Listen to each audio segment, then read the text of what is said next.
नमस्कार, आप देख रहे हैं न्यूज 18 बिहार झारखंड और मैं आपके साथ लक्ष्मी। बुलेटिन की शुरुआत करेंगे और बात करेंगे धर्मांतरण से जुड़ी हुई खबरों की। तो देखिए, बक्सर में धर्म परिवर्तन का एक वीडियो इन दिनों तेजी से वायरल हो रहा है और इस वीडियो के सामने आते ही हड़कंप मच गया, जिसमें एक पादरी महिलाओं को नदी में डुबकी लगवा रहा है और अपने हाथों से उन महिलाओं का सिंदूर पोंछता हुआ नजर आ रहा है। देखिए इस रिपोर्ट में।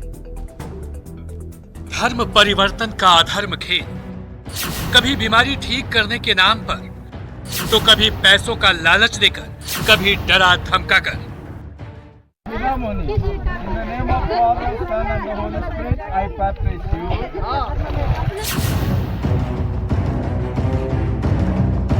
मिशनरियों द्वारा धर्म परिवर्तन का खेल ना तो नई बात है, ना ही ये किसी एक जगह होता है, बल्कि धर्म परिवर्तन का खुला खेल देश भर में खेला जा रहा है और निशाने पर होते हैं गरीब तबके के लोग।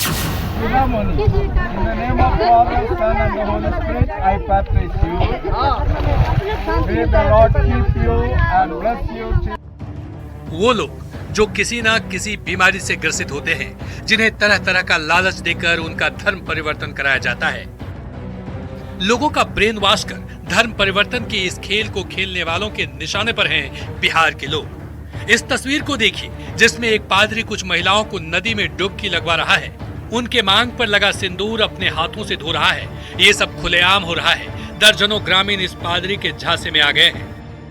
I am Samuel. Yes. I am from Tamil Nadu. He invited me. ये तस्वीर है बिहार के बक्सर जिले के सिमरी थाना क्षेत्र के नागपुरा गांव का, जहां के रहने वाले राजू राम नाम के पादरी ने सैमुअल नाम के एक दूसरे पादरी को तमिलनाडु से बुलाया, ताकि यहां के लोगों का ब्रेन वॉश कर उनका धर्म परिवर्तन कराया जाए। That is in the Bible that we practice. That we have to put them in the water and come up. ऐसे में सवाल यह है कि आखिर धर्म परिवर्तन का इलाज क्या है? क्यों धर्म परिवर्तन को रोकने के लिए कई राज्यों में कठोर कानून भी बनाए गए हैं? धर्म परिवर्तन कराने वालों पर कार्रवाई भी होती है, सजा भी मिलती है, लेकिन बावजूद इसके इसकी जड़ें इतनी गहरी जमी हुई है कि समय समय पर धर्म परिवर्तन की खबरें आती रहती है। बक्सर से न्यूज 18 के लिए पुष्पराज पांडे की रिपोर्ट। बक्सर में धर्मांतरण का वीडियो सामने आने के बाद सियासत सुलग चुकी है। बीजेपी ने धर्म परिवर्तन पर नाराजगी जताई तो विश्व हिंदू परिषद में भी आक्रोश दिख रहा है।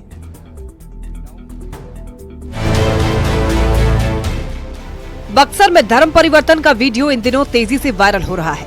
इस वीडियो के सामने आते ही हड़कंप मच गया। एक पादरी महिलाओं को नदी में डुबकी लगवा रहा है और अपने हाथों से उन महिलाओं का सिंदूर पोंछता हुआ नजर आ रहा है।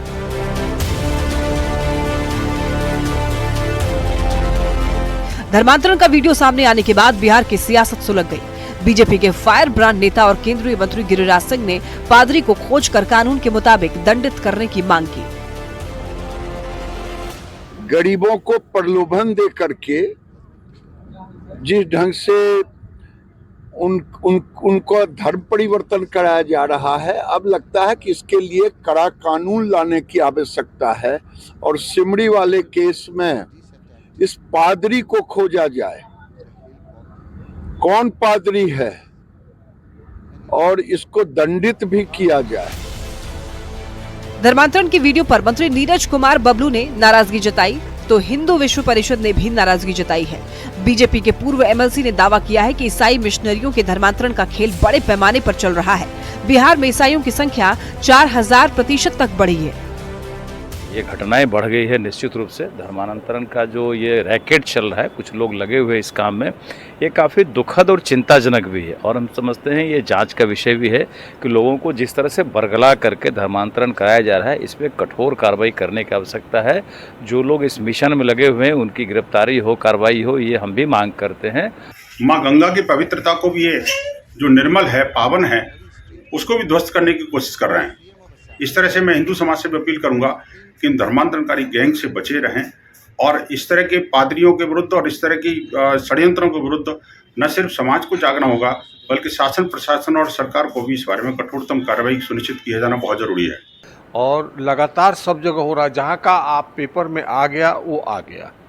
बिहार के अंदर पूरी तरह से क्रिश्चियनिटी जो है वो खुला खेल खेल रही है।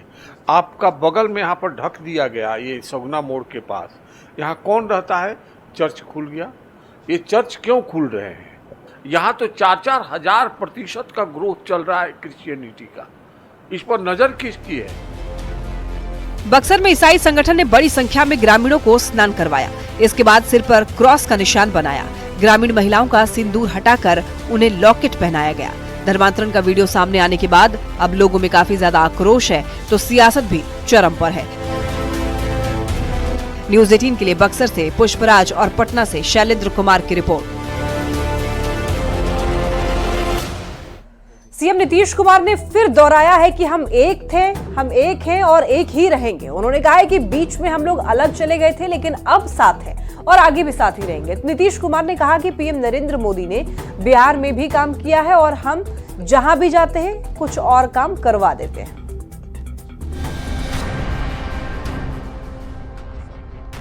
मौका था बिरसा मुंडा की जयंती पर मनाए जा रहे जनजातीय गौरव दिवस का।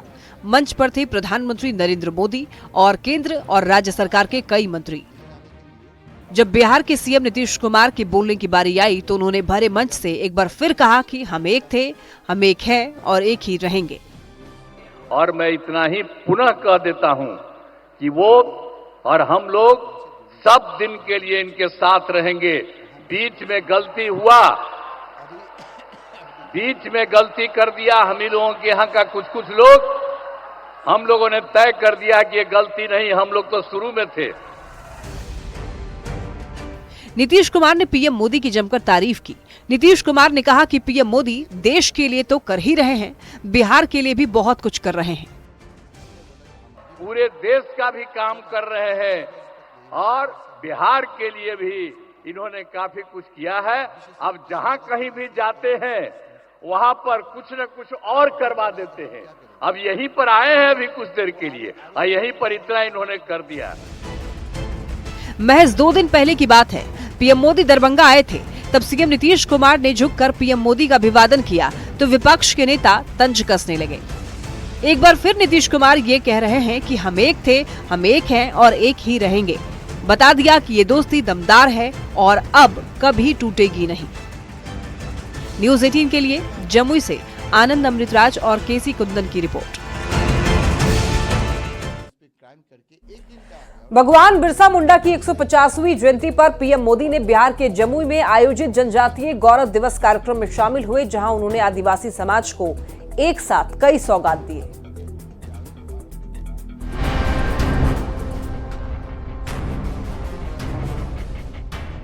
धरती आबा भगवान बिरसा मुंडा की 150वीं जयंती पर प्रधानमंत्री नरेंद्र मोदी ने बिहार के जमुई आयोजित जनजातीय गौरव दिवस के कार्यक्रम में शिरकत की। पीएम ने यहां आदिवासियों के लिए सौगात दी। 6,640 करोड़ की परियोजनाओं का लोकार्पण और शिलान्यास किया। धरती आबा जनजातीय ग्राम उत्कर्ष अभियान की शुरुआत की। प्रधानमंत्री नरेंद्र मोदी ने कहा कि इतिहास में आदिवासी समाज को न्याय नहीं मिला, जिसे दूर करने का वो एक ईमानदार प्रयास कर रहे हैं। आजादी के बाद आदिवासी समाज के योगदान को इतिहास में वो स्थान नहीं दिया गया जिसका मेरा आदिवासी समाज हकदार था। रैली को संबोधित करते हुए पीएम मोदी ने सिर्फ आदिवासी समाज के देश की आजादी से लेकर के देश के विकास में योगदान की जमकर सराहना की। साथ ही उन्होंने कहा कि आदिवासी समाज ही है जिन्होंने राजकुमार राम को भगवान राम बना दिया। आदिवासी समाज वो है जिसने राजकुमार राम को भगवान राम बनाया। आदिवासी समाज वो है जिसने भारत की संस्कृति और आजादी की रक्षा के लिए सैकड़ों वर्षों की लड़ाई को नेतृत्व दिया। प्रधानमंत्री ने इस दौरान धरती आबा को याद किया और कहा कि उन्होंने आजादी की लड़ाई का कई बार नेतृत्व किया है, लेकिन इतिहास में उन्हें वो जगह नहीं मिली जो मिलनी चाहिए थी। पीएम ने कई बार कहा कि धरती आबा के योगदान को कभी भुलाया नहीं जा सकता है। Bureau report, news 18। BPSC TRE 3 परीक्षा का रिजल्ट जारी हो चुका है। आपको बता दें, न्यूज 18 की खबर पर मुहर लग गई है। क्लास 1 से लेकर के 5वीं और 6ठी से लेकर के 8वीं तक का रिजल्ट जारी कर दिया गया है। क्लास 6 से 8वीं तक में कुल 16,989 अभ्यर्थी सफल हुए हैं। वहीं क्लास 1 से लेकर के 5वीं में कुल 21,911 अभ्यर्थी सफल हुए हैं। तो न्यूज 18 की खबर पर मुहर लग गई है। ज्यादा जानकारी के लिए न्यूज 18 संवाददाता रजनीश हमारे साथ जुड़ रहे हैं। रजनीश, देखिए खबर सामने आ रही है कि बीपीएससी टीआरई 3 परीक्षा का रिजल्ट जारी हुआ है। एक बार पूरी जानकारी दीजिए।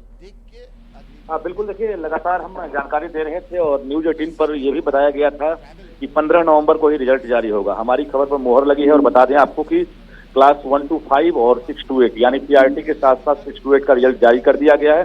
हालांकि लाखों की संख्या में जो अभ्यर्थी हैं उनकी नजर वेबसाइट पर बनी हुई है, जिसकी वजह से वेबसाइट पर दबाव बढ़ने के बाद वेबसाइट क्रैश कर गया और रिजल्ट अभी अभ्यर्थी नहीं देख पा रहे हैं। लेकिन न्यूज 18 जानकारी दे रहा है कि 1 to 5 में कुल 16,989 जो अभ्यर्थी हैं, एक तरह से माफ कीजिएगा, 1 to 5 में 21,911 अभ्यर्थी पास किए हैं, जबकि जो 6 to 8 है उसमें 16,989 पास किए हैं।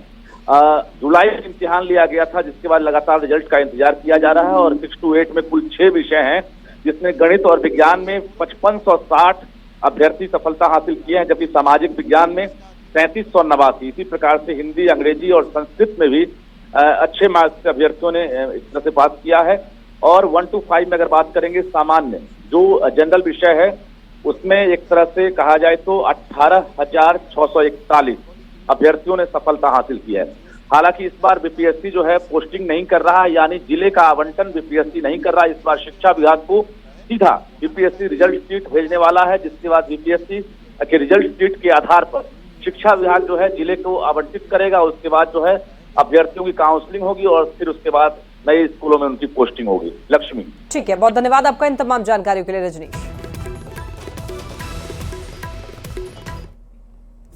खबर सिवान से। सिवान में संदिग्ध स्थिति में अब तक 2 व्यक्तियों की मौत की खबर है। वहीं 4 लोग बीमार हैं, जिसमें 2 लोगों की आंखों की रोशनी कम हो गई है। परिवार वाले जो हैं वो शराब पीने की बात स्वीकार कर रहे हैं। बीमार लोगों को सदर अस्पताल रेफर कर दिया गया है। वाला दारू पिए थे। फिर वही कहानी, संदिग्ध स्थिति में मौत। कुछ बीमार हुए, कुछ लोगों की आंख की रोशनी कम हुई और बीमार व्यक्ति ने कहा ये सब शराब पीने से हुआ। क्या नाम है आपका? उमेश राय। कहाँ घर है आपका? नवीगंज। क्या पिए थे आप? सादा वाला दारू पिए थे। तस्वीरें सिवान की हैं। शराबबंदी वाले बिहार में एक बार फिर जहरीली शराब से मौत की चर्चा गर्म है। लकड़ी नवीगंज प्रखंड के नवीगंज में शुक्रवार दोपहर तक संदिग्ध स्थिति में अमरजीत यादव नाम के एक व्यक्ति की मौत हो चुकी है और 4 लोग बीमार हैं, जिसमें से 2 लोगों की आंख से कम भी दिखाई दे रहा है। परिवार वाले और पीड़ित शराब पीने की बात स्वीकार कर रहे हैं। सबसे पहले एक व्यक्ति आया वॉमिटिंग का कंप्लेंट लेके, जो बताया नहीं कि उसके साथ क्या है। वाइटल स्टफ चेक था तो वॉमिटिंग का ट्रीटमेंट दिया गया उसको। उसके थोड़ी देर बाद एक मरीज आए जिनको देखने में प्रॉब्लम हो रही थी। उसके बाद एक और मरीज आए, तब जाके आपस में पब्लिक से ये न्यूज आई कि इन लोगों ने कल शाम में शराब दी है। बीमार लोगों को प्राथमिक इलाज के बाद पटना रेफर कर दिया गया है। संदिग्ध स्थिति में एक व्यक्ति की मौत के बाद जिला प्रशासन अलर्ट मोड में है। गांव में मेडिकल टीम कैंप कर रही है। डीएम एसपी की ओर से जांच टीम का गठन कर दिया गया है और गांव में छापेमारी की जा रही है। तो वही मामले की जांच की जा रही है कि अगर शराब का सेवन किए हैं तो ये शराब आया कहां से। छापेमारी के साथ साथ टीम द्वारा कई लोग को हिरासत में लेकर पूछताछ की जा रही है। बता दें, पिछले महीने ही सिवान के भगवानपुर प्रखंड और लकड़ी नवीगंज में जहरीली शराब पीने से 28 लोगों की मौत हो गई थी। ऐसे में सवाल है, पिछली घटना से क्यों नहीं ली सबक? क्या अलर्ट मोड में नहीं था प्रशासन? लोगों के पास कैसे पहुंच रही शराब? आखिर कब तक होती रहेगी शराब से मौत?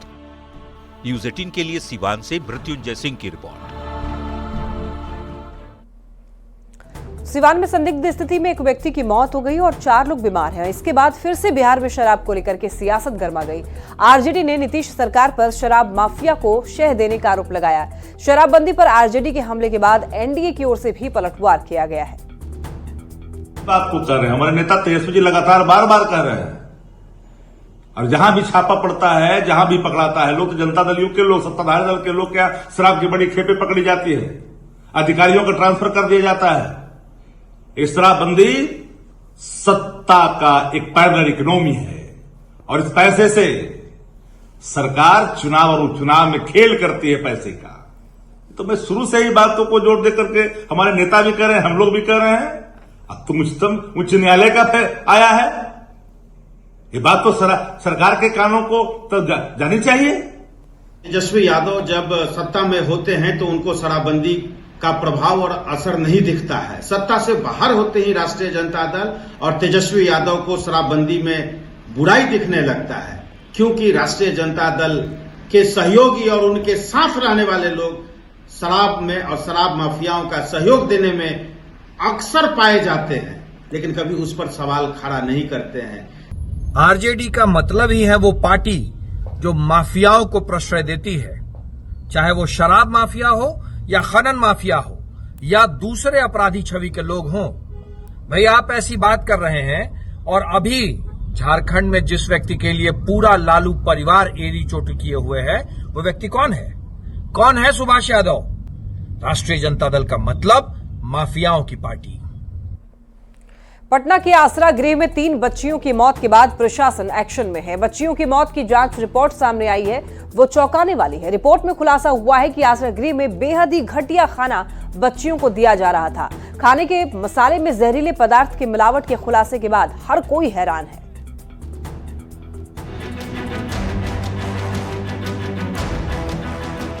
पटना के पटेल नगर आसरा गृह में 3 बच्चियों की मौत के बाद हर कोई हैरान है।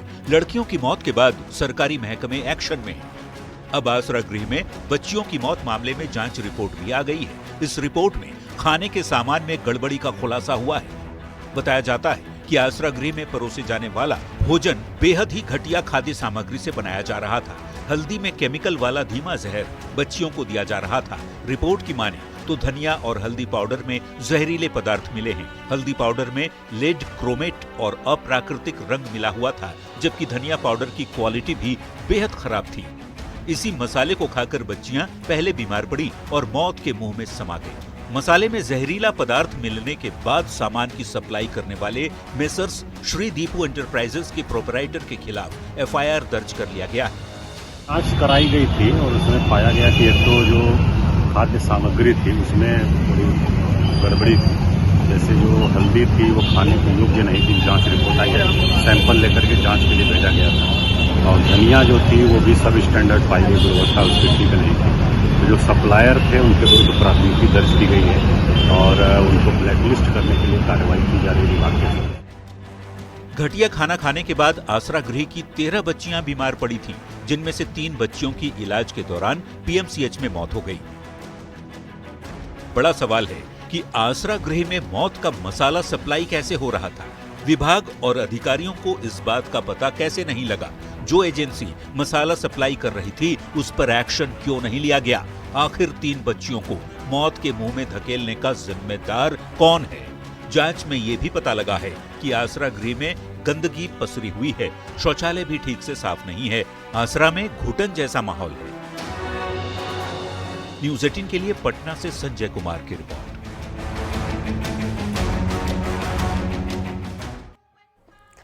चाचा आउट भतीजा इन। जी हां, आखिरकार एलजेपीआरवी को बिहार में पार्टी के लिए प्रदेश कार्यालय मिल ही गया। भारी संख्या में कार्यकर्ताओं की मौजूदगी और पुरोहित की उपस्थिति में मंत्रोच्चारण के बीच चिराग पासवान ने कार्यालय भवन में प्रवेश किया। इस मौके पर चिराग पासवान ने तुलसी का पौधा भी लगाया। केंद्रीय मंत्री ने कहा कि इस कार्यालय से उनकी बहुत सारी यादें, खासकर पिता से जुड़ी हुई यादें हैं। और चिराग पासवान ने कहा, विधानसभा चुनाव से पहले पार्टी को प्रदेश कार्यालय मिलने से काफी सहूलियत होगी। जायजा लिया न्यूज़ 18 संवाददाता संजय कुमार ने। राष्ट्रीय अध्यक्ष और केंद्रीय मंत्री चिराग पासवान एक बार फिर से अपने पुराने कार्यालय में पहुंचे हैं और लंबे अरसे के बाद आखिरकार लोजपा रामविलास को यह पार्टी ऑफिस का कार्यालय आवंटित हुआ है और पहुंचे हैं चिराग पासवान। देखिए तस्वीरों में गाड़ी से उतरकर काफी संख्या में उनके कार्यकर्ता यहाँ मौजूद हैं और निश्चित तौर पर उनके लिए ये एक भावुक क्षण होगा। एक लंबा समय बिताया है इस घर में और जिस तरीके से परिस्थितियां हुई और जिस तरीके से आज से 3 साल पहले वो पूरा घटना चक्र घटा, मुझे तो वो मौका भी नहीं मिला कि मैं आखिरी बार कार्यालय को, घर को, जहां से मैंने राजनीति की शुरुआत की, जहां पे मेरे नेता, मेरे पिता आदरणीय रामविलास पासवान जी ने रहकर, जहां से उन्होंने तमाम रणनीतियां बनाई, मुझे या मेरे परिवार को वो मौका तक नहीं मिला कि एक बार आखिरी बार आकर हम लोग घर को देख तो जाएं। अब इसको संजोग ही बोलिएगा कि वापस हम लोग को वही कार्यालय आवंटित किया गया जहां से मेरी यादें जुड़ी हैं, एक लंबा समय जहां पे मैंने बिताया था। क्या लग रहा है बंगला निश्चित तौर पर बड़े ही दार्शनिक अंदाज में चिराग पासवान ने ये बातें कही और उन्होंने माना कि प्रॉपर्टी वाकई में अस्थायी रूप से किसी के पास नहीं होती है। एक यादें जरूर जुड़ी हुई हैं इस कार्यालय से और निश्चित तौर पर अब आने वाले विधानसभा चुनाव का वक्त होगा, तो ऐसे में स्ट्रेटेजी बनाने के लिए, पार्टी को एक गति देने के लिए एक कार्यालय की बेहद जरूरत थी और ये संयोग है कि यही कार्यालय जिनसे उनकी यादें जुड़ी हुई हैं वो फिर से पार्टी को आवंटित कर दिया गया। कैमरा पर्सन अजय दुबे के साथ संजय कुमार, न्यूज 18 पटना। और इसी के साथ बुलेटिन में इतना ही। खबरें लगातार जारी है, आप देखते रहिए न्यूज 18।